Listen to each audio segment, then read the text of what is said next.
Hello and welcome to JP's LEGO Reviews. Today I want to look at the LEGO UCS 1989 Batwing.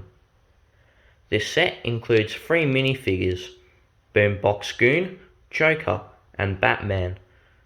The set number on this set is 76161. The piece count on this set is 2,363 pieces and the recommended age for this set is 18 plus. So let's break down the set. Now let's look at the 3 minifigures that are included in the set. So let's look at the first minifigure, which is the Boombox Goon. As you can see, he has a head, torso and legs. My favourite part of him is the torso because of all the detail that's on it. As you can see, he has 2 pockets and a jumper or jacket. Then you have the Joker pin, and also on the arm you have the Joker cards representing the DC character Joker. I also like the boombox that he's holding as well. And let's look at the back of him. Actually, there's nothing interesting about the back of him. So let's look at Batman now. As you can see, he has a head, cape, torso and legs. My favourite part of him is the cape because it's not made of usual LEGO plastic, but it's also not made of material, which is what most LEGO capes are made of. Also, I really like the detailing of his torso because you can see his belt and also his abs. As we turn him over, you can just really see his swooshing cape, but honestly, I think that's the best part of the set. Just looking at the swooshing cape as he's probably running off, fighting off crime. Now we can see Batman without his cape or hood on. As you can see, this white strip is actually what you see as his eyes through the hood, and also you can more appreciate his face now. Also, he has a secondary expression, which is a more angrier look. And actually, because the cape is removed, you can see more torso printing on the back. So, yeah, he has details not on the front, but also on the back as well. So, here is the Joker minifigure. As you can see, his head, body, and legs are really detailed. But, to be completely honest, he is my least favourite minifigure.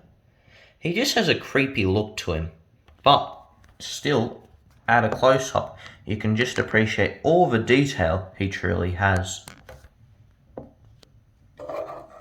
And on the back of him, you can also appreciate that he has a cape, which actually should be going down more like this, but also you can see that he has a tiny bit of back printing as well. So here's the stand that supports the Batwing. As you can see, this is the plaque in which there's information displayed about the Batwing. If you want to see more, please pause the video. Also, up here is the piece that actually rests into the Batwing. So the Batwing slots into this piece and it's held in with this piece and all the Technic frame. This makes this stand both lightweight but also strong because of the utilization of LEGO Technic parts. Now we have the Batwing here, but I wanted to put it on the stand because a lot of these details are actually better appreciated on the stand rather than flat. I want to just take a bit of time to simply just appreciate what the set looks like. So let's start from the front and then work our way to the cockpit.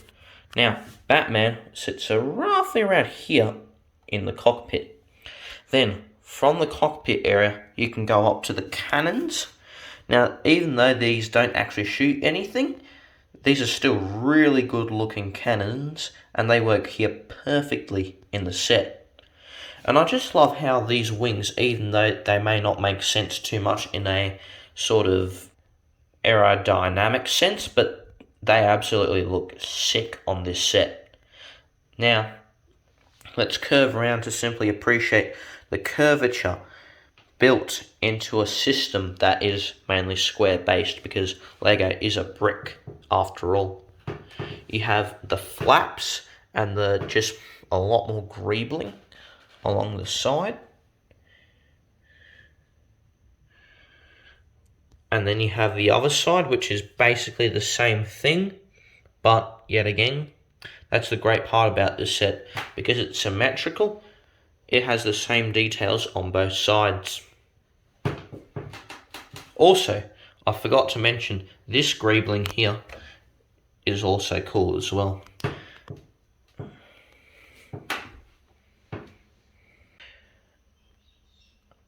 Let's now both explore the functions but also the looks of a ship. Let's start with the flaps. These can move up and down, just like this. Also, as you can see, there's really not much detail inside of them, but then again, it's still interesting detail of the set. There's also flaps on the other side too. The next parts that are really noteworthy, I guess, are the cannons here, because they actually slightly tilt up and down dependent on where you need to shoot. Now, even though I do rest them like this, they can go up here, but it's not much of a difference, but I still prefer the looks down than up. Let's also look at these cannons, and I think they're rocket launchers, but I'm not exactly sure, but yeah, I think they're rocket launchers, but either way, these cannons also look good. Now, let's take off the top of the cockpit. Firstly, let's just appreciate all the detail that's in the cockpit. You have some gauges and controls. You have more gauges and controls, but this is also the steering area of the Batwing and the cockpit. So normally in a car there's a steering wheel, but here there's aircraft controls. And here's also more side paneling as well.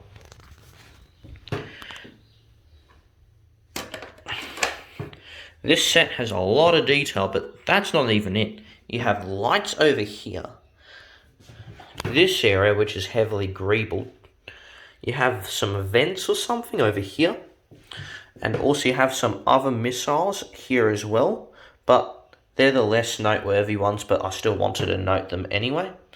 And also, now let's move on to the next section. As I was finishing up this section, also, these flaps can fall down and up as well, which is also pretty noteworthy. I also want to quickly look at the undersection of the Batwing as well. As you can see, there's heaps of anti-studs. They're basically the backside of studs. But also here, and here, and also here, these are built to support the Batwing when it's laid down on a wall. That's right, this piece here is actually meant for a wall attachment. Fun fact, I think it's the first Lego set that's not the art set to ever have this feature. I think you also have to pop off this, but I don't know how to do it. Also, this is the hole that slots in with the Batwing stand as well. But now, let's move on to the next section. But right before that, these can also flap up and down as well to create more dimension in the set. As you look into the instruction manual, apart from just what bags go into what areas to build, as you can see, there's a bunch of fun stuff about the design and also the design process and who the designers are of this set. And this is one of the coolest parts about Lego UCS sets, because there's always more information about the set than most regular sets.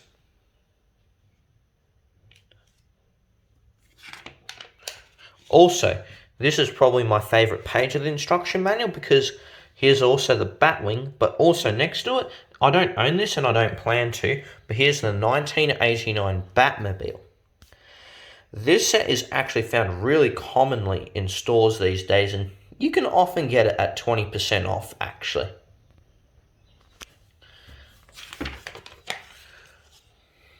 Now, more stuff. Before I wrap up my final thoughts, there's something interesting about the box of the Batwing. As you can see, Yoda's box has the same texture all around it, this stickier sort of glossier type of finish. But on the Batwing set, you have matte on the background, but subjects such as wording and also simply the Batwing itself, it's actually textured just like the other set. So you're going from glossy to matte. This is something I really think should be implemented in more LEGO sets. So, what are my final thoughts about this set? I think it's a great price, I think it's a great build, and I think it's a great display set. But what do I rate it? I rate it 4.5 stars out of 5 because it's not perfect, but it's really close. I didn't like the Joker minifigure, and I'm not too hot on the Boombox guy either. Even though they're both good minifigures, I'm just not a big fan of them. Also, with the build itself, it looks really good, but there's just minor things, mainly not with the build, but mainly with the accessories that I just don't really care for, so that's why I rate it 4.5 stars out of 5. But do I recommend it for any real LEGO fan, any real Batman fan, any real DC fan? I say yes. This is a phenomenal set, and honestly, there's nothing on the market quite like the Batwing. The Batwing is a truly special vehicle in my eyes. Honestly, I'm not a big DC fan myself, but because of its design, I couldn't pass it up. So, yeah, I recommend it. But, if you did enjoy the video, please like it. And also, if you want to see more, please subscribe to my channel. And I do hope that you enjoy the video. So yeah, have fun and keep building.